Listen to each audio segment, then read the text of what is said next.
In my senior year of high school, my desk mate Willow fed me a cookie. After I finished eating, my face turned red. Then she giggled and said it was something she picked up from the floor. I said, even if it was picked up from the floor, it still tastes good because you fed it to me.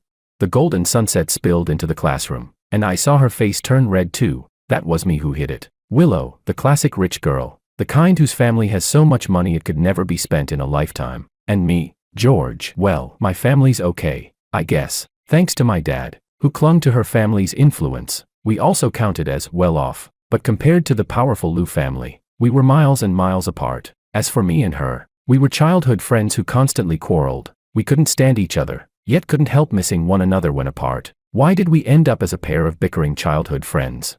Well, that all started with my dad. When my dad was young, he was a troublemaker, always fighting, never studying. His life was supposed to start rough and end in tragedy, but somehow, maybe due to some cosmic good karma, he accidentally saved Willow's father's life. From that moment, his fortunes skyrocketed, and he reached the peak of his life. And after maxing out his simp attribute, he even married a beautiful, well-educated woman and had an exceptionally outstanding son, me. That was the foundation of my and Willow's childhood friends status. As for why we became enemies later, well, that was also my dad's fault. I'm 1 year older than Willow, but my dad wanted me to be her classmate, so he delayed sending me to school for a year. He would nag me every day, telling me to play with her, take care of her, protect her, and become her best friend. I heard it so often my ears practically formed calluses, but I still obeyed him. It's just that Willow was spoiled, moody, and bossy. Even though I was older, I somehow ended up acting like her little brother. Come on, Dad. One simp in the house is enough. After all, Willow's dad adored her too, so it was mutual devotion. But his daughter wasn't him. Simping for her was exhausting. Sigh, my dad. He's really beyond words. Anyway, the real turning point that made Willow and me true enemies was my dad giving me the nickname Peter Long. At first, he just wanted me to grow up smart and generous, so he named me Peter Long. But, Dad, did you ever think about how awkward that sounds out loud?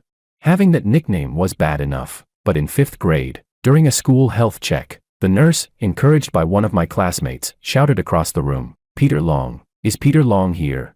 Damn, everyone who heard it blushed. And that's how the nickname Long Peter stuck with me all the way from elementary school to high school. It was around then that I started to get rebellious about what my dad told me. He told me to take care of Willow, so I bullied her every day. He told me to be her good friend, so I made her my sworn enemy. Neither set of parents could do a thing about it. But Willow was a true heiress, raised like a princess, so of course she couldn't stand being put upon. Besides, she had tons of pocket money to spend. A pack of bootlickers around her, desperate for cash, gladly dropped to their knees and became her advisors, whipping up all kinds of awful schemes to get at me. Honestly, I couldn't compete with an opponent who paid to win. Later on I regretted it a little. How could a developing country hope to beat a developed one? But the arrow had already left the bow. There was no backing down. Was I going to throw away my pride? No way. What surprised me, though, was that the more we acted like that, the closer we stuck to each other. Weird, did she actually enjoy fighting with me that much? Then again, at home and everywhere else everyone indulged and spoiled her. Only I would slap her, kick her, roast her, and prank her. What a twisted fate. By the time I was a sophomore, I'd figured it out. A freeloader like me couldn't beat a whale who'd spent for every SSR. The only chance was to pull off a total comeback in academics, a climactic reversal during our school years. After graduation we'd go our separate ways anyway. The sky's the limit, and I wouldn't be afraid of her getting revenge. So I made a bet with her. Whoever did better on the college entrance exam would win. The stake was a $1,000,000 class sports car. I'd just learned to drive then and had a real car itch. And I'd wanted that car for ages. But my stingy dad would never buy it for me, and even if he did, he wouldn't let me drive it. So I set my sights on Willow instead. I also guessed she couldn't, or wouldn't, spend that much. So I made sure her family knew about our wager. Mr. Lou was pretty open-minded and actually supported our bet. So I pretended to be clumsy while secretly grinding away. Every mock exam I would sandbag, keeping my score just a hair lower than hers. That left her both pleased and nervous for 3 years. It also drove my dad up the wall for 3 years. After the official exam results came out, I saw a WeChat moment from Willow, thanks to my teachers for their attentive guidance. Without you there'd be number 648 for me. Heh. I immediately posted my own WeChat moment. What a fool I am. How can I miss a question the teacher went over 10 times? I attached a screenshot of a chat. Me, Teacher Wu. I checked the scores, total 747. Lost 2 points on the essay and 1 point on math. Homeroom teacher, that's a pity. You could have gotten full marks. Me. I filled in the last fill in the blank wrong. Teacher. Sigh. That question, we covered it many times. You shouldn't have missed it. Me. I was careless. A line of crying emojis. I silently counted to 30 when I checked Willow's WeChat moment again. Her post was gone. Hey, try to mess with me. I beat you by 99 points. Haha. Whatever. She lost anyway. And she lost completely, because I beat her by a whole subject.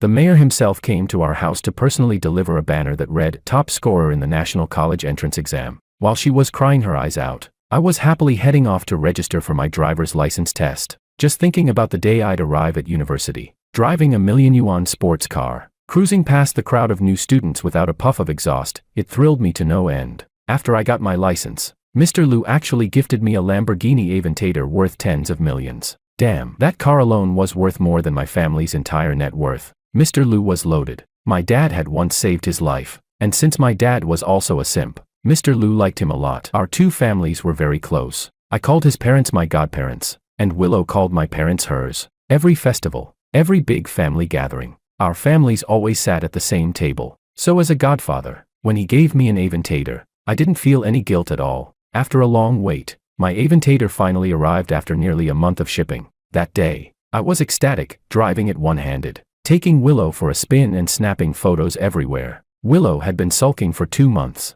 but now she seemed to have gotten over it. I took a selfie with my Aventador and posted it on WeChat. I asked the spring breeze why it roars. It said it's the sound of my Aventador's heart. Then I asked my Aventador why its heart roars. It said the campus beauty of Peking University is waiting for me. I looked at my post and smiled brightly. Facing the ocean, I shouted, "If your heart yearns for something, why fear the long and winding road ahead? George, you deserve every bit of beauty this world has to offer." Willow seemed moved for a moment, but then something crossed her mind. She opened her phone, looked at my WeChat post, and asked, "You're planning to drive that car to school?" Of course. It's more than 2,000 kilometers. Are you insane? I'll have it shipped by trailer. She stared at me thoughtfully and asked, "Don't tell me you went through all this trouble just to bring that car to campus and hit on girls." Well, what else would I do? Willow gave me a look and said coldly, "Take me home." Come on, Willow, don't ruin the mood. I'd barely gotten to enjoy the ride. I definitely didn't want to go back so soon. She opened the car door but didn't get in right away. Instead, she said, "When your dreams are too bright, the disappointment that follows can be just as deep." What's that supposed to mean? You said it yourself, the road ahead is long and full of obstacles. You'd better be ready for your dreams to shatter. What a killjoy. I was just being poetic. You don't like it, couldn't you at least fake it with one lazy okay? Had to say it so bluntly. I started the Aventador and didn't say a word to her on the drive. Honestly, as a decent young man I really didn't want to keep bullying her. After all, without her, where would this beloved Aventador of mine even come from? She's a wonderful, wonderful little sister, her only flaws being she's not very bright and her people skills are questionable. Whap. Willow suddenly slapped the side of my head. Shit, are you trying to get me killed? I'm driving. I snapped. You were talking trash about me in your head. I was speechless, and reflexively looked at Willow with guilty eyes. She raised an eyebrow at me. This perfect sister can go to hell. The next morning I woke up and found the car keys were gone. The car was gone. Worse, my dad and mom were gone too. When I called they were either busy or had something to do. I went to the Liu's house and couldn't find them either. Not until that evening did my parents come back. I was furious. I absolutely hate people messing with my stuff. My dad draped his big tattooed arm over my shoulder and said earnestly, "George, listen to your old man. You're too young. You can't handle this car." "Dad, it's my car. Why can't I handle it? Am I unable to press the gas or the brake?" I ducked out from under his arm and said, indignantly, "George, what your father means is you're inexperienced. This car will blind you. When you step out into the world, you won't be able to see it clearly." "Dad, whether I'll see the world clearly later I don't know. But right now I can see you clearly. You just want to steal my car and drive it yourself. What are you saying? Am I really that kind of person in your mind? Do I need to take my son's car and drive it? If I want to drive, can't I just buy my own? You are that kind of person. Don't think I don't know what you two did yesterday and today, cruising around in my car, showing off everywhere." My mom heard that and, a little embarrassed, turned and walked away. I was just bluffing earlier, trying to falsely accuse them so I could get the moral high ground. Seeing my mom's reaction, damn, looks like I hit the truth. Going out to show off in my car, and not even taking me along. You sure talk harshly. Would a father lie to his son? I worry you're inexperienced. Driving such a fine car will attract nothing but flatterers. You'll grow used to mistaking people for friends. Listen to your dad, your IQ is high. I won't deny that. But son, your emotional intelligence is still pretty lacking. Don't worry. I'll find a proper place to keep it for you. I'll hold it until you graduate university and return it to you, guaranteed to be the same as the day you bought it. My dad, seeing me watching my mom's retreating back, quickly pulled me in and continued. I don't buy it for a second. You rotten old man. Always telling me I have no emotional intelligence. No emotional intelligence. If I had no emotional intelligence, could I have written an essay that only lost 2 points? I grew impatient and pressed him again. Just give me a straight answer. I'm leaving in a couple of days. Are you giving my car back or not?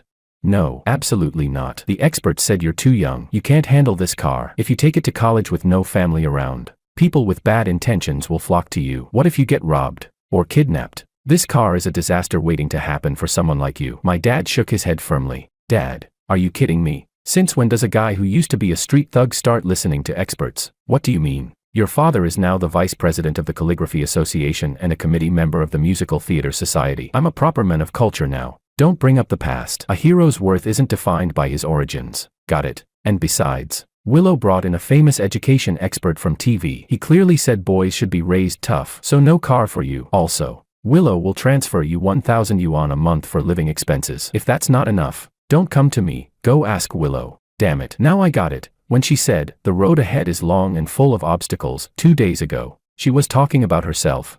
1,000 a month, that's 30 yuan a day. Dad, what am I supposed to do with that? Not eat. What if my classmates invite me to dinner? I can't even afford to split the bill. You think that's funny? The expert said. Dad, stop saying the expert said. Why don't you just say Willow said? I'm 19. Still need to be raised poor. Tell me which expert said that so I can go teach him a lesson myself.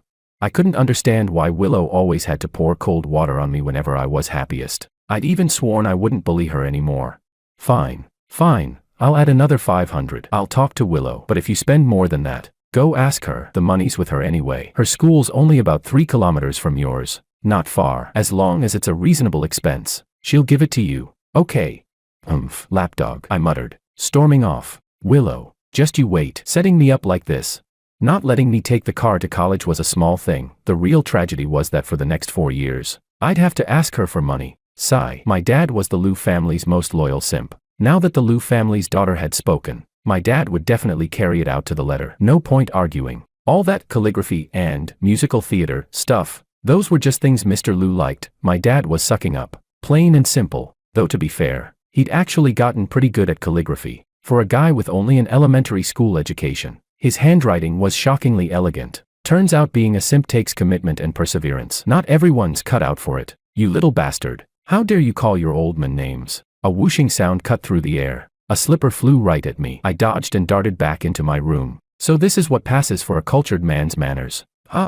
Even a top scorer like me had never been this arrogant. Damn it all. It's all Willow's fault. And Diego's. Ugh. Whenever I thought of Willow, my teeth clenched with hatred. This grudge had to be paid back. The day before we left, both families had a farewell dinner for me and Willow. George, Willow, once you get to a city, don't keep fighting like you used to. You're university students now. The school's far from home, and you'll have to rely on yourselves. So stick together and help each other. Okay, Mr. Liu said. Hearing that, I glanced at Willow sitting beside me. She made a smug little face at me, clearly delighted. Yeah, like I'd stick together. She set me up big time. Not only was the car gone, but she even got my dad, that old simp, to freeze my secondary card. I wasn't about to go help her. Reluctantly I nodded. Mr. Liu noticed my reluctance and continued. That car really can't go to campus. It's too flashy, and the impressions it gives aren't good. Second, don't expose your wealth. You're young and it'll attract people with bad intentions. Third, we're too far away. If anything sudden happens, we can't rescue you in time. Anyway, you can drive it however you want when you come home for breaks. If you have other wishes, your godfather will try his best to help make them happen. Okay. I nodded, but I wasn't going to tell him he shouldn't control my money. Only people like Willow, who can't solve problems by themselves, go looking for outside help. Not me. I can handle this myself. All right. George is really grown up. He understands when his godfather says something. Come on. Stand up. Willow. You too. Perplexed, Willow and I stood. Shake hands and hug. From today on you two are the closest allies. You must be united against the outside world. If you run into trouble, communicate and try to solve it yourselves first. Only if you can't should you call home. Understand? This is also a chance to strengthen your independence. Now, shake hands. then hug. When Mr. Lu saw we still didn't move, he added, "That was just childhood play, memories to laugh about when you're older. Don't cling to it or keep thinking about revenge. After all, siblings fight sometimes, right? Now shake hands." Seeing Mr. Lu was about to come over, I reached out and gripped Willow's hand hard. When we hugged, Willow bit down and pinched the flesh on my lower back so hard I cried. Holy shit, full force. Mr. Lu's mouth twitched and he was about to stop it with Willow, but Mrs. Lu quickly pulled him back down and sat him down. Willow, the best revenge on a man is to marry him, have his children, take control of his finances, and limit his freedom, Mrs. Lu suddenly declared. The room fell silent and everyone looked at me. Godmother, this approach isn't wise. Most women change over time, especially after having children. The initial attitude often shifts. Most women are predisposed to contribute to the family. This tactic could backfire. I just thought of 3 other simple and effective methods you can consider. 1. My ass. Mrs. Lu snapped, annoyed. George, don't you get the point of what I'm saying? I did get it, I said, looking confused at Mrs. Lu. You were all asking me for the simplest and most effective way to take revenge on a man, right? Mrs. Lu blinked, clearly thrown off, then gave an awkward smile and waved her hand. All right. Let's just eat. I saw that joke on TikTok, thought it was funny and kind of fitting, so I said it to lighten the mood. Sis, my mom called softly, pointing at her own head and whispering, they'll figure it out eventually. Those two grew up together, childhood sweethearts. Who knows, maybe someday they'll really become something. Impossible. Willow and I said at the same time. She glared at me. Mom, seriously, you're too old for jokes like that. Haven't you heard of the Westermark effect? When 2 kids grow up together from an early age, they usually don't develop romantic attraction as adults. It's because, get lost, you little brat, eat, or get out. Damn it. My dad slammed the table and shouted at me, muttering as he sat back down. How the hell did I end up with a kid like this? Then he turned to Mr. Lu and asked, so, is he smart or not smart? Mr. Lu rubbed his nose, smiled, and said, George isn't like ordinary kids. The things he thinks about are no less complex than what I think about, maybe even more so. His brain automatically filters out irrelevant details and focuses on the core of the problem. Once he enters society and his studies relax, he'll change naturally. Don't worry. I opened my mouth to say something, but before I could, Mr. Lu clapped his hands and cut me off. All right, enough talk. Eat. Oh, and tomorrow you 2 can go to school on your own. You're old enough now. Being escorted by parents would just look childish. Just like that, he ended the conversation. Then, as if remembering something, he added, and one more thing, no dating. Yes, no dating. If I find out, I'll break his legs. My dad quickly agreed. I couldn't help laughing bitterly. Why were they all looking at me when they said that? With a monthly allowance of only 1,500 yuan, how the hell was I supposed to date anyone anyway? If they wanted to warn someone, they should have been talking to Willow. The next morning, both families took us to the airport early. Willow, you know how George is. Ever since middle school, especially in high school, his emotional intelligence has been dropping year by year. Be patient with him. Don't bully him too much. You 2 need to stick together out there and watch each other's backs. Mrs. Lu told Willow. She bullies me. I couldn't stand it. Before Willow could reply, I said, Godmother, if my emotional intelligence were that low, could I have written an essay that only lost 2 points on the college entrance exam?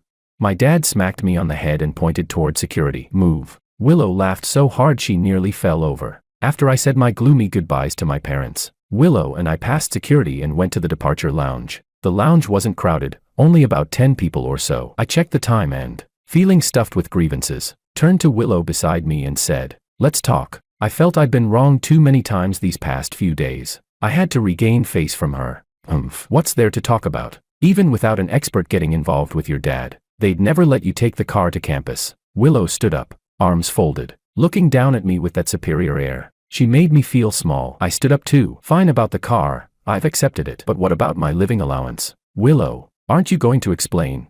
Explain what? 1,500 is basic living money. If you don't have enough, come ask me for it, she said. Come ask you for money? Do you think you'd hand it over happily? Willow, people don't know you like I do. You've got a vicious streak for revenge. I just did a little better than you, beat you by 99 points. Did you really need to have my allowance frozen? How am I supposed to live in the capital on 1,500 a month? You did well, good for our family. Why would I take revenge? If you think your allowance isn't enough, then be my little brother. I'll guarantee your future will deserve all the best this world offers. Willow said, all haughtiness and smugness, like some merciless capitalist. Yeah, right. I knew it. When your mom said the best revenge on a man was control over his finances, she meant me. Ha. Control my money and my freedom. On what grounds? Are you pregnant with my kids? Or did you marry me? Willow. Keep dreaming. I sneered. Willow kicked at me. I'd seen it coming, despite my oath not to bully her anymore. Too bad. She didn't deserve my kindness. I grabbed her foot, yanked off her shoe, and kicked it far across the floor. George, are you trying to die? She shouted, lifting her other foot to kick at me. She had a great figure and long legs, even hopping on one foot she looked graceful. I was already tired of looking. Then she threatened, you better go pick up my shoe right now, or I'll call your dad and dock $500 from your allowance. I stared at her, feeling utterly lifeless, and after a long breath, surrendered to impulse. So I obediently went to fetch the shoe. When I returned it, she propped her foot against my chest. I dutifully helped her put the shoe back on. No sooner had I fastened it than she grabbed my jacket and began delivering a series of kicks to my butt. I locked an arm around her neck and tripped her backward with a leg sweep. I'd had enough. Was I supposed to keep being the one to bully her?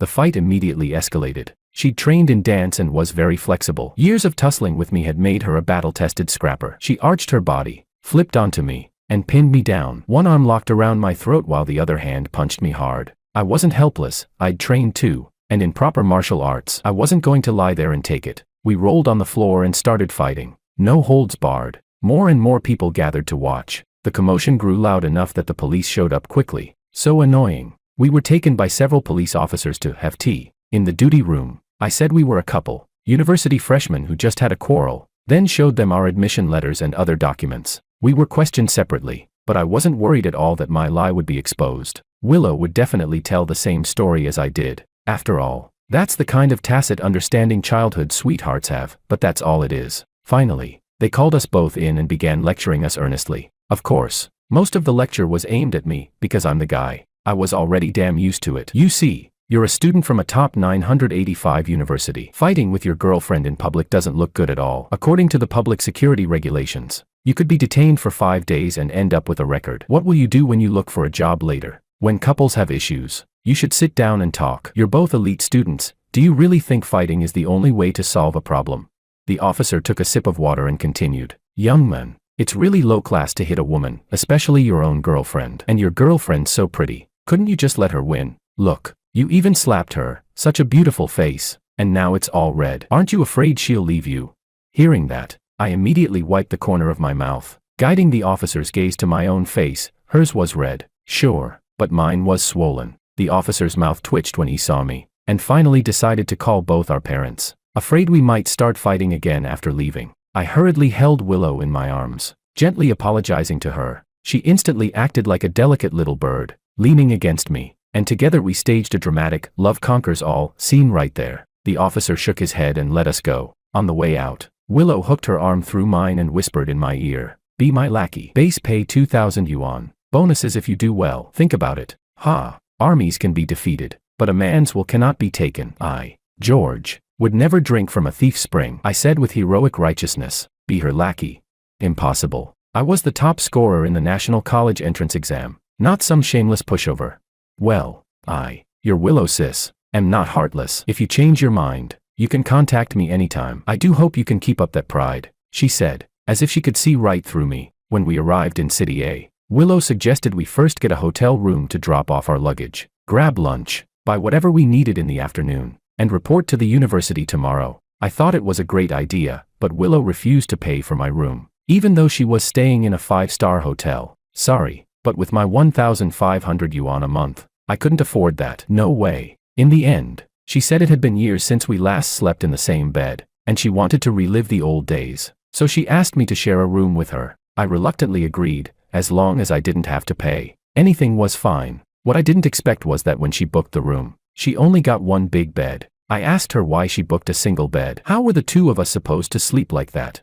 She said the hotel had no twin rooms left. Bullshit. I didn't even hear her ask the front desk. She just straight up said, a room with one big bed. Forget it. No way I'm sleeping on the couch. I'm not the kind of guy who wrongs himself. Anyway, if I happen to steal her blanket in my sleep, that's on her. After lunch, I trudged behind Willow like a human pack mule for hours, completely exhausted. But seeing her buy 2 of everything, I didn't complain. Honestly, ever since we were kids, we've had the same stuff: clothes, shoes, school supplies. People often thought we were actual siblings. That night, we went strolling through the night market. By the time we got back to the hotel, I was dead tired. I rushed into the bathroom before she could. Not because I was impatient, but because she takes forever, never less than an hour. I was done in under 5 minutes. When I came out, she started going on and on about setting a demarcation line on the bed. Seriously, you're the one who asked me to share the bed, and now you're setting all these weird rules.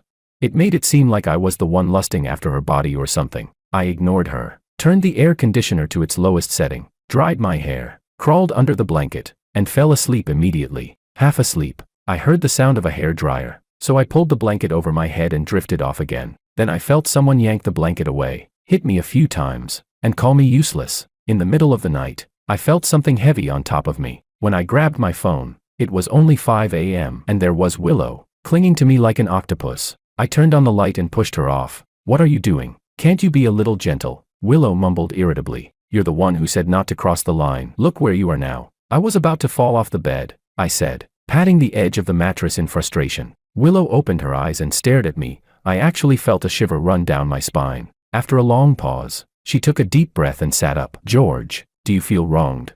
You made the rule, and you broke it yourself. No consistency at all. Don't you think I should feel wronged?" I retorted, righteous and unyielding. After all, I was in the right, and honestly, even if we fought right now, I wasn't scared of her tattling to our parents. She just sighed helplessly, muttered, "Damn it," and lay back down. I turned off the light and lay beside her. Suddenly, Willow rolled over, grabbed my hand, tucked it under her neck, and wrapped herself around me like an octopus again. Her reaction made me think a lot. Maybe I shouldn't keep treating her the same way I did back home, always bickering, always pushing back, because back home, no matter how bad things got, school or family would eventually force us to see each other again, and we'd make up. But here, there's none of that. If we really fell out this time, who knows how long it would take to patch things up.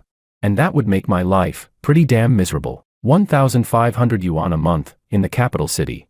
Forget chasing girls, just surviving would be hard enough. Of course, there's no way I'd actually be her lackey, that'd be way too humiliating. But freeloading meals, drinks, and fun, that's another story. Our universities aren't even far apart, just one bus stop away for 1 yuan. That means I could save my 1,500.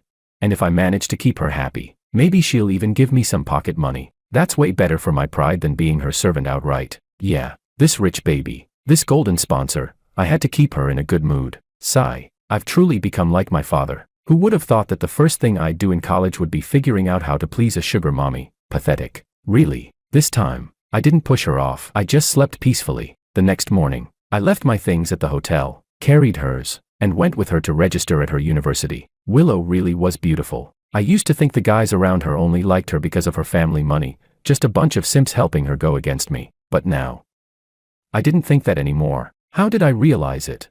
Because damn, she's just too popular. Those senior guys, the moment they saw her, looked like excited huskies in heat, eager and over the top. At first, they thought we were a couple. Our matching clothes made them think we were wearing couple outfits. They didn't show it that much in front of me, but once they learned I was her brother, their eyes lit up like searchlights. I handed out cigarettes and got a whole pocketful back. I felt really dejected, like the world had gone blind. What's so great about Willow anyway? Sure, she's got a nice figure, good looks, that capitalist family background, and decent grades, but beyond that, she's a total disaster, always tattling, loves violence, and has a dark, sneaky side, not girly at all. The guys around grabbed all her luggage from me before I knew it. Soon I was pushed out of the crowd completely. When we reached the dorm building, I didn't go upstairs. She didn't need me anymore. Without saying goodbye, I went back to the hotel, grabbed my own stuff, and headed to my university. I felt like a stray dog nobody cared about. Along the way, I imagined that once I got there, I'd get the same attention Willow did. After all, I wasn't bad looking, and I was the top scorer in the national college entrance exam. Unfortunately, reality had other plans. Turns out, the girls at Peking University were way too conservative, and maybe it was my fault too, for not bringing my Aventator with me. No, actually, it was all Willow's fault and Diego's. Willow texted me, complaining that I left without saying goodbye, but really, what difference would it have made? Even if I'd said it twice or 3 times, I'd still have left. She's so popular, how could she possibly have time to care about me? I replied half-heartedly and stopped chatting with her. Who knows how many guys were already surrounding her by then. No need for me to disturb her. After the semester began, we started 2 weeks of military training. It was tough, sure, but I was in decent shape, so it didn't bother me much. In fact, I kind of liked it, the discipline. The grind. The test of willpower. There's an old saying, those who achieve great things in ancient times were not only talented, but also possessed an unshakable will. It means that the door to success has always been open only to the strong-willed. Marching in formation, shouting commands, singing military songs, I felt like I was one of those people with true perseverance. Then Willow started messaging me again, whining about how tired and miserable she was. It totally disrupted my focus, so I replied like a wise old sage. Military training is supposed to be hard and boring. It's a life experience, a way to conquer yourself and build your willpower. As the ancients said, when heaven is about to bestow a great responsibility on someone, it must first distress his heart and exhaust his body. And also, a sharp sword is forged through grinding. The fragrance of plum blossoms comes from the bitter cold. Willow, the tougher it gets, the more you must stand tall and unyielding. How can you be defeated by something as small as military training? Remember, people grow through constant challenge, just like a sapling that must endure wind and rain before it becomes a towering tree. I sent her more than 10 messages in a row. After a long while, she replied with just one line. Jealous, are you? Just wait, you're dead. Women and petty people are the hardest to deal with. I muttered to myself, treat them too kindly, and they get arrogant. Keep your distance, and they resent you. I turned off my phone and ignored her. Jealous? Of her? What a joke. When training ended, my dad called and told me to check on Willow. Apparently, she was sick. Didn't her school have a clinic? Why did I have to go? Even though I was annoyed, I went anyway. Not because I was worried about her, of course, but because it was a holiday, and I was broke. Luckily, I'd gotten a student transit card through my class. Bus rides were 80% off, just 2 yuan one way, and 4 on the subway. Round trip under 5 yuan, why not go? Early the next morning, I skipped breakfast and splurged on the subway. It was only 3 stops, but who cared about an extra 2 yuan? Following my memory, I arrived at her dorm building. There were a bunch of guys downstairs holding breakfast, standing, squatting, hanging out in small groups, all waiting for someone. I'd never seen a scene like this at Peking University. It was tragic, honestly. Was chasing girls really supposed to be this humiliating? As I walked past those guys, I secretly checked out what they were holding. TSK. Each of those breakfast sets had to cost at least 10 yuan, no, 20, minimum. How much allowance do these guys even get each month? And it's still military training season, aren't they hungry or thirsty themselves? Me, out of my 1,500 a month, I'd already topped up my bus card and my meal card. Last night, I spent the last of my cash on a pack of instant noodles and a single sausage. Now I didn't even have a single dime left. Damn it, I didn't even have the qualifications to bring a girl breakfast. All thanks to Willow and Diego. I called Willow, and she came down pretty quickly. The moment she appeared at the stairwell, every single guy moved. They swarmed toward her like a wave. Holy crap, all of them were here for Willow. Was she really that pretty? Okay, fine, her long legs were amazing. I'd give her that. And not just her legs, her arms were long too. Back in the day, when people called me Little Black Chicken, I used to call her Gibbon. Later, both our families teamed up to stop me from doing that again. Anyway, these guys made me realize something. My sense of beauty must be unique, visionary even. Like Picasso, the kind of beauty I appreciate is clearly of a higher form. Otherwise, how could I have spent so many years next to such a goddess and never noticed she was beautiful? It made no sense. Willow squeezed out of the crowd, linked her arm through mine, and said to the guys sweetly, "Thanks for your kindness, everyone. I told you I already have a boyfriend, but you didn't believe me. So, I called him over. This is my boyfriend, George. We're from the same hometown and took the entrance exam together, but he's at Peking University next door." Instantly, I felt dozens of gazes slice toward me, cold, jealous, hateful, burning, but I didn't flinch. I didn't even feel nervous. Instead, I felt my heart surge with a strange, powerful energy, like being reborn. Warm sunlight seemed to pour into me, wrapping me in pure comfort. It felt like a spring breeze brushing across my face. In one word, it was feel good, pure bliss. All the gloom from the past few weeks vanished in an instant. My mood skyrocketed. "Come on, let's get breakfast," Willow said, then turned me around and jumped onto my back. I quickly grabbed hold of her long legs to keep her steady. Whoa! Gasps erupted all around us, from both guys and girls. I was so moved I could cry. So this was what it felt like to be the center of attention. At that moment, it felt like I was carrying my Lamborghini Aventador on my back. My Aventador. With each cheerful giddy up from Willow, my pace picked up to a steady 70 miles an hour. Speed 70 miles. My heart feels free and wild. Hoping the ends the Aegean Sea, running full throttle to my dream beyond. I sang at the top of my lungs while Willow laughed uncontrollably on my back. Everyone who passed by stopped to look at us. After what felt like forever, I finally couldn't run anymore. I set Willow down and collapsed on the ground. Willow, your dorm is way too far from the cafeteria, I panted. It's not that far. She blinked those big, sparkly eyes of hers, pure and innocent, as she looked at me like I was some big idiot. Not that far. I just ran with you on my back for more than 20 minutes. Wait, hold up. I froze mid-sentence. Willow, you tricked me. It's your first time visiting my university. I just wanted to show you the scenery, she said in a mock-sweet voice, trying to hide a smirk. Damn it, I sighed. I still needed her to lend me money, so I decided not to argue. I spread myself out on the ground in a big star shape, but the more I thought about it, the more I felt unwilling. Every time I gave in, and every time it just made things worse. So I said, I covered for you in front of all those guys. Instead of thanking me, you, old witch, had to mess with me. Who the hell builds a cafeteria this far away? Huh? George, you wanna die? Did you just call me an old witch? Willow snapped, then kicked the sole of my shoe. Hey, Willow, I'm warning you, if you wanna fight, fine, but at least let me catch my breath first. If you start swinging while I'm still tired, it just proves you're shameless, sneaky, and downright despicable, I shouted back, struggling to stand and leaning on my knees. You're the shameless one, you're despicable, you're filthy, Willow yelled right back. How am I shameless, despicable, or filthy? How are you not shameless, despicable, and filthy? Even if I were all that, I'd still never be as shameless, despicable, and filthy as you.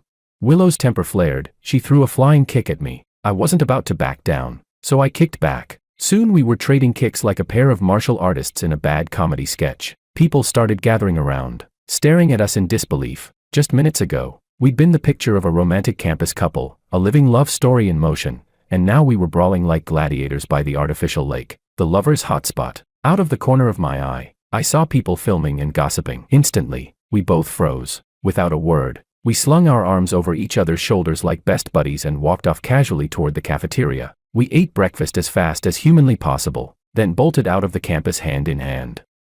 Those stairs, I can still feel them stabbing into my back. Some people even recognized me as the brother who dropped Willow off on move-in day, and apparently, the rumor of our fight by the lake was already making the rounds. Great, just great. Now everyone was questioning whether our relationship was actually real, and the people asking for my WeChat, calling me handsome. Yeah, they were all guys. Damn it. Once we got outside the gates, Willow asked, so, where are we going to play? I immediately sensed my chance and sighed heavily. Not really in the mood. I think I'll head back and play basketball. Let's go shopping. I wanna play basketball. Then let's walk around Hohai. No thanks. I'm heading back to play basketball. You really have to play basketball? What's the point of going out? Too many people. Everything's overpriced, and you have to spend money everywhere. You're broke, aren't you? I'll give you 1,000 yuan. Spend the day with me. Deal. Princess Willow, this way, please. I immediately wheeled her around and guided her toward the bus stop. You did that on purpose, didn't you? She said, narrowing her eyes suspiciously. On purpose? What do you mean, on purpose? I literally have zero cash. If I don't go back to play basketball, where else can I go? I raised my voice slightly on purpose at the words zero cash, just to make sure she heard it loud and clear. Willow shot me a look full of disdain. What? I'm broke, so what? Is that a crime now? But she didn't press it. Instead, she dragged me out for a full day of wild fun, all on her royal tab. Of course, honestly, my family's situation could easily support this kind of spending too, but somehow, that day ended with us staying in another 5-star hotel. Damn it, this was all Willow's fault. George, I even bought matching couple pajamas, and I posted on WeChat. They should believe we're really dating now. Right, Willow said, lying on her stomach editing photos on her phone. Why do you even care that much? Just keep saying you've got a boyfriend. End of story, I said, leaning against the headboard, focused on my game. Then, why don't we just really date? Jesus, you're so damn stupid. You already announced it on WeChat and admitted it in front of everyone. If they didn't believe you before, even if we really were dating, they still wouldn't believe it. She went quiet for a long moment. When I looked up, she was staring at me. What are you looking at? Whatever you want to say, just say it. I'll play along. Okay, what more do you want? But our parents saw my WeChat post, she said, her voice rising. Let me see what you even posted. I exited my game and opened her WeChat feed. You're an idiot. You know that. You posted a hotel room photo. It looks more authentic that way. Well, yeah. I guess it does, I said, shrugging, then went right back to my game. But now they think we shared a room, she protested. If they want to misunderstand, that's their problem, not ours. My conscience is clear. Heaven and earth can testify. Willow's expression hardened instantly. Damn you, George. How did I end up with such a moron like you? You're the moron, I shot back, lowering my phone, ready to defend myself in case she lashed out. Idiot, she muttered, glaring before turning back to her photo editing. Crisis averted, I resumed gaming. Then suddenly she asked, "Hey, you've been in school this long. Hasn't any girl fallen for you yet?" Nope, I didn't even look up. No one's ever hit on you. Well, there was one. She was actually pretty cute. What did she say? She asked if I had a girlfriend. Damn, I was so excited for a second, I said, putting my phone down and getting animated. A girl actually asked if I was single. I thought, this is it, my moment has come. And then I wanted to be sure. So I asked if she had a boyfriend. She said no. That's when I knew for sure, it was on. You know what I mean. It's a win-win. She's even making the first move. I'd save a ton of money dating her.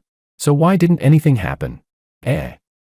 I asked her what kind of guy she liked. She said she liked guys like me. Damn it. I don't have a brother or a twin. Where was I supposed to find another me for her? But I didn't want to hurt her feelings. So I just told her I'd keep an eye out if I met one. Then walked away. Willow just stared at me, speechless. What? Why do you keep staring at me like that? I frowned. That was the second time she'd given me that weird, intense look. You're sure you're not joking? She asked cautiously. What would I joke about? The girl's emotional intelligence was way too low. I wasn't about to deal with that nonsense. I shook my head and went back to my game. Willow suddenly burst out laughing, loud, uncontrollable laughter. Ha ha ha. Holy crap, you idiot. You're seriously calling her the one with low emotional intelligence? Oh my god. I can't. I'm gonna die laughing. I'm gonna die laughing.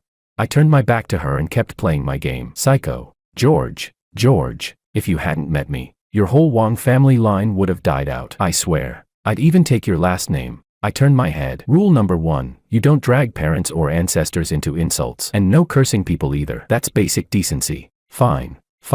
Rules. Just turn back around and keep playing your dumb game. I don't want to talk to you anymore. I can feel my IQ dropping already. I scored 99 points higher than you on the national exam. Top scorer in the whole country. Peking University practically begged me to enroll. So tell me again, whose IQ is low? Okay, it's me. You win. Wong the great scholar. You're amazing. I bow to your genius. Please, go on and play your stupid game. It's not a stupid game. I wrote this game myself. You actually need brains to play it. Willow let out a long, dramatic sigh. I really don't know what kind of life I'll have if I end up stuck with an idiot like you. Exactly like this, I replied casually, then suddenly remembered she still hadn't paid me the 1,000 yuan she promised. Hey, by the way, you still owe me that 1,000. You go shower first. I'll transfer it when you're done. At the mention of money, I got up instantly and headed for the bathroom. As I closed the door, I vaguely heard her murmur, this isn't so bad. Guess you lucked out, George. I showered fast, 3 minutes flat. The thought of collecting money really does boost efficiency. When I came out, she was holding my phone. Where's my money? I stretched my hand out. Who even carries cash these days? I transferred it, she said, rolling her eyes. I snatched the phone, checked it, and yep, the money was there. Satisfied, I flopped back onto the bed and resumed my game. You know, George, Willow said softly, you're actually pretty popular with the girls at your school. Popular? My ass. I've seen a bunch of them chatting with you online. Yeah, just meaningless small talk. I don't even bother replying most of the time. Heh. You're the kind of guy who weirdly makes people feel secure, Willow said with a teasing tone. But, my mom's right. Someone who makes people feel secure doesn't mean others will stay calm. Especially a clueless fool like you, coming here all proud with some half-baked plan to flirt with rich girls. Guys like you are easy to read, easy to handle, and once you get hooked, you're done for. My mom told me to make a move early, but what kind of move was she even talking about? She never explained clearly. She turned onto her back, staring up at the ceiling, mumbling as if to herself. I glanced at her, then went right back to gaming. Seems like my godmother really misunderstood me. I'd have to clear that up during break. George, Willow suddenly said, her tone shifting into something playful. I've decided, I'm throwing caution to the wind tonight. You really lucked out, you stupid marmot. She lay on her side, resting her head on her hand, and gave me a slow wink. I just looked at her blankly, like she was the one who'd lost her mind. Damn it, George, I literally just said something like that, and you're still looking at me like that. Do you not get what I'm saying at all? What is your mom's deal? Anyway, I said calmly, does she really think we're together? Or is she trying to make us actually get together? That seemed to catch her off guard. She perked right up. Oh, so the lights are finally on up there. Yeah, But that's not possible, I said matter-of-factly. If we really got together, wouldn't that be incest? Get lost, you fuck idiot, Willow shouted, kicking me so hard I nearly fell off the bed. Willow, I'm warning you, don't start anything, I yelled, gripping the bed frame, glaring at her with full alert. Willow stood up on the bed while I hurried to my feet and planted myself on the floor, ready to dodge her attack and strike back at any moment. But nothing like that happened. She tugged at her clothes, looked down at me from above, and said, "All right, Marmot, I'm going to shower. Hey, do you want to see me in black stockings, white stockings, or nude ones?" "Ha, you brought that many stockings. How did I miss them?" I asked. "George, are you an idiot? Is now the time to worry about that?" She shot back, "But I really didn't see you bring that many stockings," I insisted. "Jesus, what the hell is wrong with me, asking you that?" Willow muttered, then jumped off the bed, glared at me, and went into the bathroom. Weird, she got mad for no reason. I honestly hadn't seen her bring stockings. Besides, haven't I seen what she wears on her legs before? Was it necessary to single that out? While she was showering, I called my mom. I suspected my godmother was trying to play matchmaker with Willow, and I had to tell my mom so she could talk to my godmother. This had to be sorted out, couldn't just let things run wild like this. "Mom, don't hang up, I have something important to say." Luckily she didn't hang up like before, so I told her about what happened today, though I left out the part about the fight. I laid out a few reasons why Willow and I shouldn't be together. First, we grew up together and there's no mutual attraction. After all these years, I still hadn't realized Willow was as pretty as other people say. That's proof enough. Forcing a match would backfire and be bad for married life. Second, we're students. Students should focus on studying. Otherwise it's irresponsible. Third, the two families are too familiar. Suddenly becoming in-laws carries risks. Then I started to explain more, but my dad's voice cut in from the other end. "If you keep yammering on like that, yammer. Yammer, do you believe I'll fly over there and beat you to death right now, you idiot?" "Dad, don't call me Dad." Laughter erupted on the other end, pretty hearty. "Where's Willow?" my dad asked, trying to choke out the words. "She went to shower." "How's she acting? Did she say anything?" "She's mad." "You got her mad again?" "No, she asked whether I wanted to see her in black stockings, white stockings, or nude ones, but I..." Stop, that kind of thing is private. Saying it out loud is embarrassing, especially with relatives or elders listening. "Why would you tell your father that?" My dad hurriedly cut me off, and I could vaguely hear my mom explaining it as kids messing around. Probably my godfather and godmother were there too. Those earlier laughs sounded like them. "Weren't you the one who asked?" someone said on the call. There was a long pause. Long enough that I thought the line had dropped. Then the call ended for real. Sigh, it's so hard to talk to the elders. There's such a generational gap between us. Willow finished her shower, blow-dried her hair, crawled back under the covers, and snuggled into my arms. My first reaction was that she must be homesick. After that phone call earlier, I suddenly felt hollow inside. I hadn't contacted my family once in a half month since I arrived. Hearing my parents' voices today made me miss them all of a sudden. If I, a big strapping guy, felt like that, imagine Willow. I hugged her tight. "Missing home? It's okay, hold on to me. If you need to cry, cry." Holy crap. "Willow, what the hell, are you a dog?" I blurted, pushing her away and shouting. She bit my chest hard, it hurt like hell. "George, are you fucking stupid or pretending to be? I'm sleeping in your arms and you still don't get it. Missing home? I call your parents and my parents every day. I FaceTime them. What home are you talking about?" Willow snapped angrily. "Why do my parents never answer my calls but they take yours? Every time I call it's hung up or they say they're busy." A few times they answered and I thought they'd blocked me. I complained, genuinely pissed. A pillow smacked my head, then a sudden force on my waist. I was kicked off the bed. Phones. Who said this was about phone calls? From today on, I'm going to study properly at school. I'll send your allowance on time. Don't call me anymore. I won't call you. Just be a lifelong single dog. I'm done with you. She pulled the covers over and turned to sleep on the other side. I thought, was it necessary to blow up like that? If she doesn't miss home, fine. I don't blame her. But why do my parents always ignore my calls? And why did they pick up so fast today? When something is off, there's usually a reason. It was late. Anyway, sleep first, think later. That night we slept on opposite sides of the bed, not bothering each other. After that, we didn't contact each other for nearly a month. I called her and she didn't pick up. She told me not to call. That was just anger talk. I'm not that kind of guy. Of course I called, but when she didn't answer, I worried I'd show up at her school and she wouldn't be there. A wasted trip. My time isn't that abundant. I'd been with the professors a lot lately because one had taken an interest in me, so I hadn't gone to look for her. Then one night, around 9 I unexpectedly got a call from her. "George,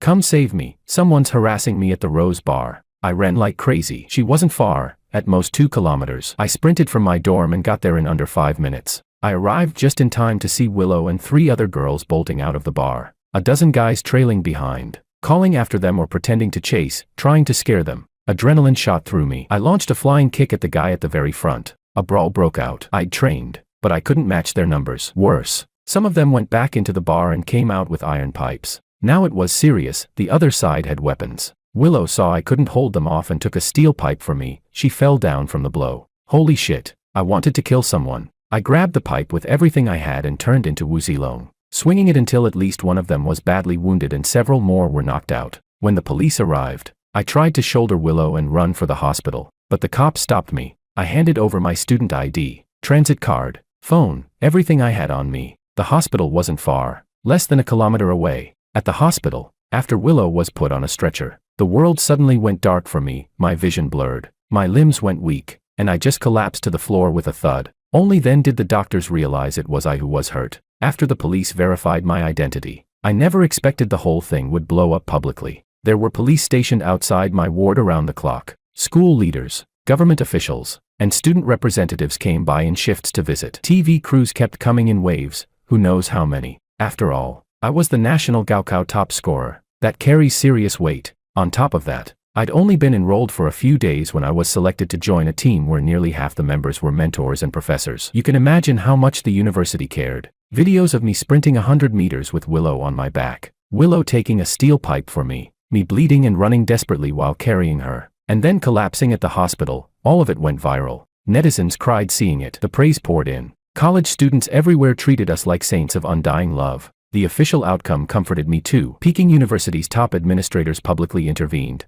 I received no punishment for fighting back. Instead, I was awarded several tens of thousands in compensation. And those attackers, the lightest sentence was 6 months detention. When Willow woke up, she cried her eyes out at my bedside. After we were discharged, Willow started coming to my campus a lot. Our relationship grew even closer. One night we strolled through Yanyuan, Peking University's most well-preserved classical garden. A former imperial grant with a heavy historical atmosphere. We both liked coming there. She linked her arm through mine and whispered, "The moonlight is so beautiful tonight." I frowned. The sky looked clouded. I could see no moon. Was this some kind of riddle? What riddle? I searched my memory but found no answer. Willow wouldn't say something like that for no reason. I slipped my hand out of hers and called my project partner to tell him what had happened. Soon the rest of our team arrived, more than 10 people. Willow was stunned. She recognized most of them. Among them was a full professor from Peking University, several mentors, and even 2 master's supervisors. She could never have summoned a lineup like this at Renda, but with one phone call from me, everyone came. No wonder she was dumbfounded. "George," I checked, "the forecast for the past 2 days has been cloudy," Martin said. "Right. I'll add that for tonight and tomorrow across City A and neighboring areas. The moon won't be visible," Helen added. "This line probably isn't about the weather." Professor Jean asked, "George, can you describe exactly where and in what direction she said that?" So I told them the position and bearing from which Willow had spoken those words. Professor Jean immediately raised a hand to stop everyone. "Willow, don't give away the answer. Trust us, I'll solve this riddle." Willow watched us photograph the scene, measure bearings, record wind speed, and prepare to go to the lab. Then she couldn't hold back. She shouted, "The moonlight is so beautiful tonight," is an internet meme. It comes from the famous Japanese writer Natsume Soseki's translated line. If someone says, "The moonlight is so beautiful tonight," to you, it means they like you. If you feel the same, you can reply, "The wind is so gentle," to indicate you like them back. After she said it, she kept bowing and apologizing. "Sorry, I just wanted to play romantic with George." "Sorry. Really? I'm sorry." Everyone stood there stunned. "Ah, it has nothing to do with math or physics," someone said. "Willow, are you a humanities student?" the mentor asked. Willow nervously nodded, then shook her head. "I study finance." "Finance is good. Renda's finance program is very strong and produces lots of talent. It opens many career paths." "It's late. Let's head back," Professor Jean said. After everyone dispersed, Willow gave me one last kick and ran off without looking back. Blame me. I thought she was just trying to lighten the mood with a little astronomy riddle. No wonder I had no clue. Time flew. I was already a sophomore. Looking back over that year, I realized I'd done an excellent job being Willow's shield. People shipped us endlessly. Not only students from her school and mine, but people back home who knew us also believed it. And that stupid game Willow had mocked went viral in the second semester of freshman year. Within 10 days of launch I'd made 50 million yuan. Of course, the early traction was helped by the videos of me saving Willow. Good luck in disguise. As they say, misfortune and blessing come from oneself. With my godfather's maneuvering, I set up a company called Willow Game Company. Willow was the legal representative and the CEO in name, but I was the actual controlling shareholder. Willow said that since the outside world already thought we were a couple, if the legal representative wasn't her, people would question it. Also, I wasn't good at managing a company.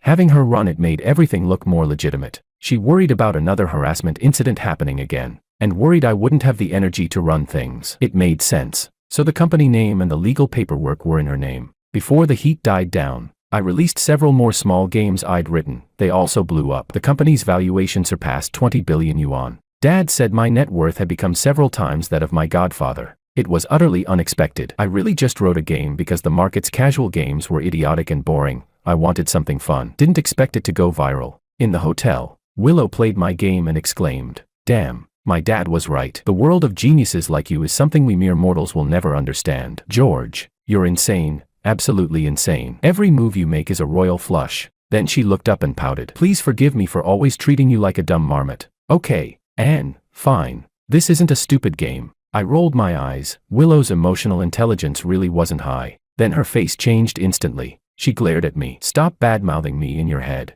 You hear me?"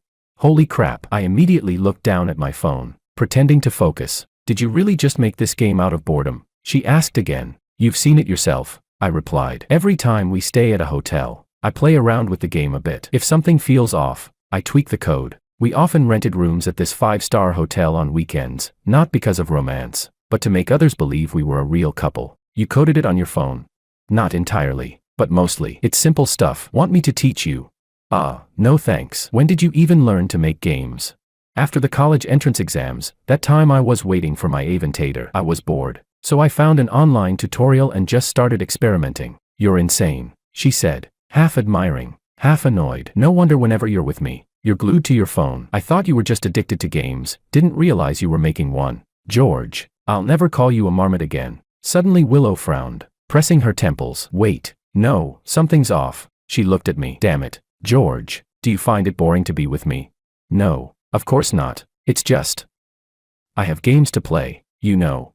"Ugh, stupid marmot and your stupid game," she snapped, turned off the app, and dove under the blanket. She didn't fight with me anymore these days. At most, when she was really angry, she'd kick me twice. Honestly, I admired her. Ever since she entered college, she'd been dazzling everywhere she went. Sigh, same species, different fate. Why wasn't I as charming or likable as her?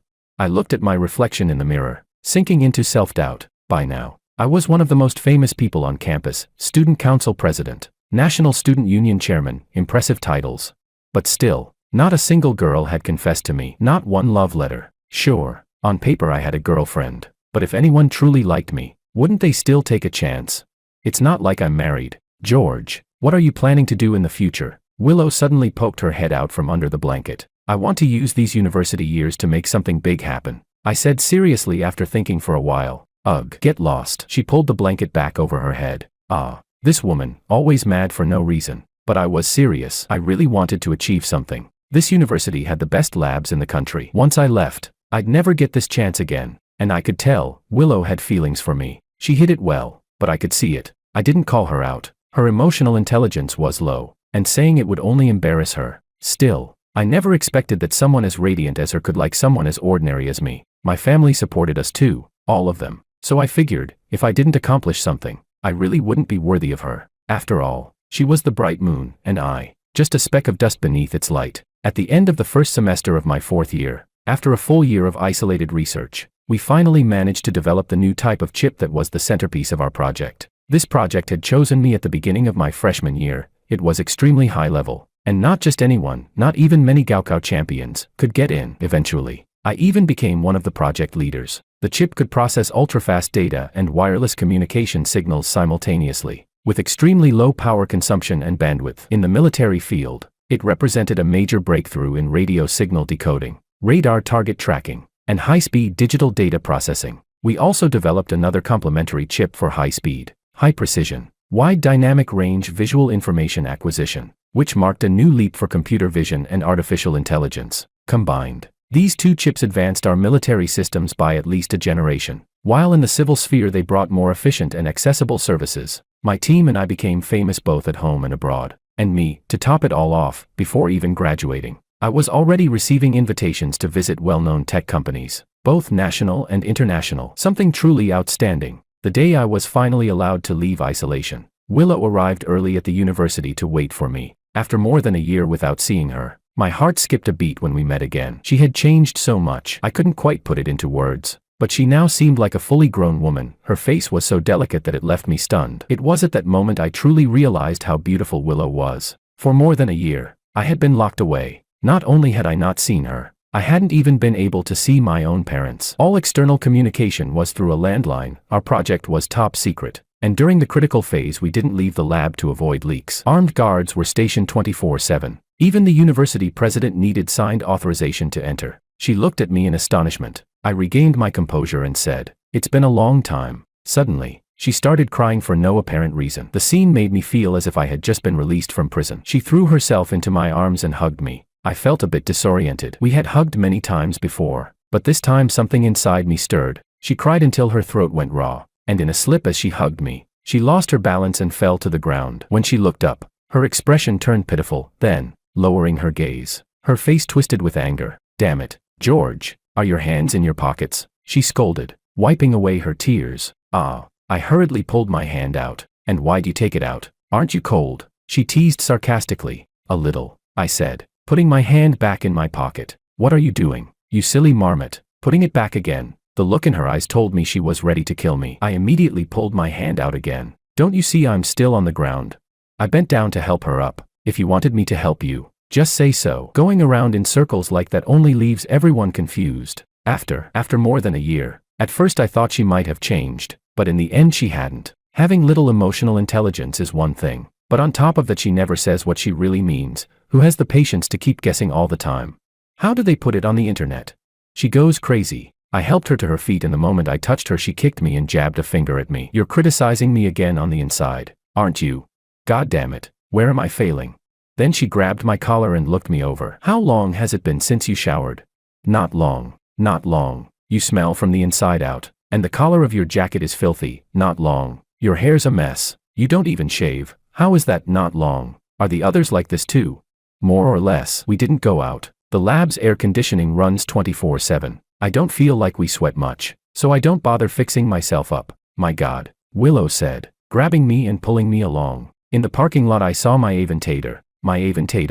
I ran like a maniac, wrapped my arms around it and started crying right there. I hadn't seen it for at least 2 years. Besides, my university life was different from everyone else's. My winter and summer breaks lasted only a few days. Before the isolation I'd go home a few times a year, but at least I saw it now and then. With that lockdown, it had been at least 2 years since I'd seen it. Willow, furious, kept kicking and came at me screaming, delivering massive kicks. I flung myself onto the Aventador's hood and kissed it over and over. Not caring that she was hitting me, I needed to let out all that longing. She called the hotel and ordered them to fill the bathtub. Then she went to the supermarket and bought a bunch of things, scrubbing gloves, a hair clipper, and so on. Fuck, this aggressive, emotionally inept woman wanted to cut my hair. At the hotel she dragged me into the bathroom. Under her kicks and threats I ended up with barely any underwear left on. It turned out she wanted to wash me, and while she was at it, give me a haircut. And since we were at it, other things followed. In short, we ended up together. Try something and want more. We made love all night, but I still had energy left. "Why do you have those kinds of videos on your phone?" I asked, propped up on the bed, curious. Willow buried her head in the blanket. I pulled the sheet aside to keep asking. I was honestly dying to know how a girl could have those kinds of videos. Willow flew into a rage. "Are you sick? Do you seriously ask that? Don't you know why I have them? If you don't say it, how am I supposed to know? I swear I'll kill you," she yelled. "If you don't want to tell me, forget it." "Wow, you seem so cold, and yet you're a sexual maniac." "Fuck, okay, my mother gave them to me. All right." "She thought they'd be good for us," Willow said, hiding under the blanket again. "Ah, I see. Actually it wasn't necessary. Even if I haven't practiced, I understand the theory," I said with interest. It's not that I'd had much experience, but in the lab almost everyone was married. There were even a few couples working together. That year plus of confinement was exhausting and monotonous, so they often cracked dirty jokes to lighten the mood. So in theory, yeah, I know what it's about. Hey, Willow, Willow. I suddenly wanted to know what she was feeling. So I lifted her blanket and called her name. What is it? Willow poked her head out and answered irritably. What does it feel like for you? It just hurt a bit the first time. The next 2 times. Not much at all. Willow said after thinking for a moment. How could it not feel like anything? That's impossible. Really nothing. The 3 times together didn't even add up to 5 minutes. What was I supposed to feel? Hearing that, I went completely speechless. If I'd known you'd be this quick every time, I wouldn't have bothered washing up beforehand. Such a waste of effort. Willow continued to complain. Her words were like knives stabbing straight into my heart. Sigh. I thought it'd be something incredible. The woman in that video must be acting. I swear I didn't feel a thing. Willow said earnestly. Willow, are you deliberately trying to humiliate me? I asked, getting a bit angry. Willow suddenly realized her words had been hurtful. She quickly wrapped her arms around my neck and said soothingly, No, I actually did feel something. Next time I'll try to act like the woman in the video. Okay.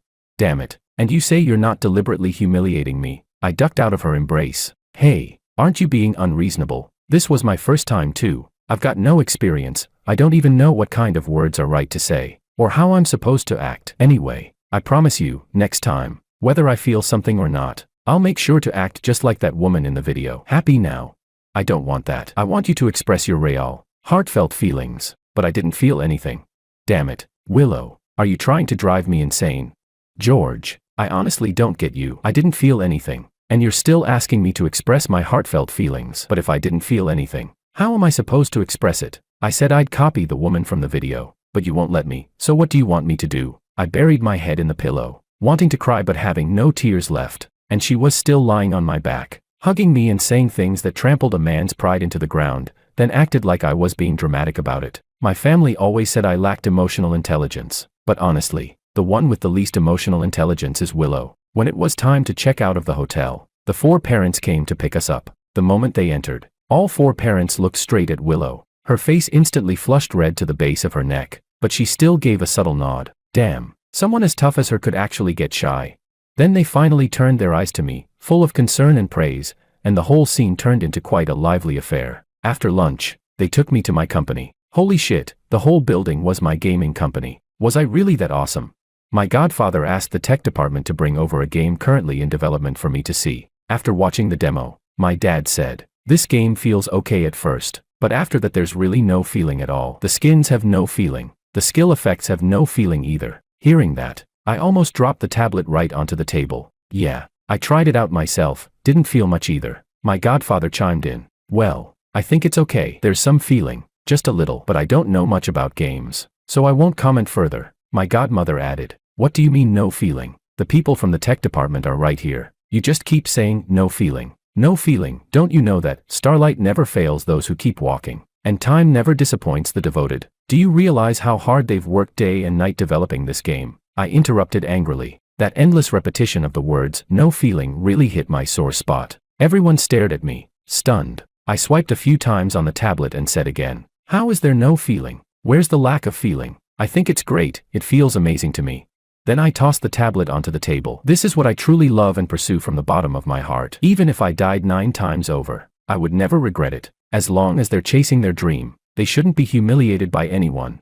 The people in the tech department quickly spoke up, saying it was just normal work discussion, and they didn't feel humiliated. Willow suddenly burst into loud laughter. I stormed off, furious. A long while later, they found me in the break room. Seeing them trying to suppress their laughter made me feel mortified. I knew Willow must have told them the reason behind my outburst. That Willow, not only lacking emotional intelligence but also completely shameless, she was going to be the death of me.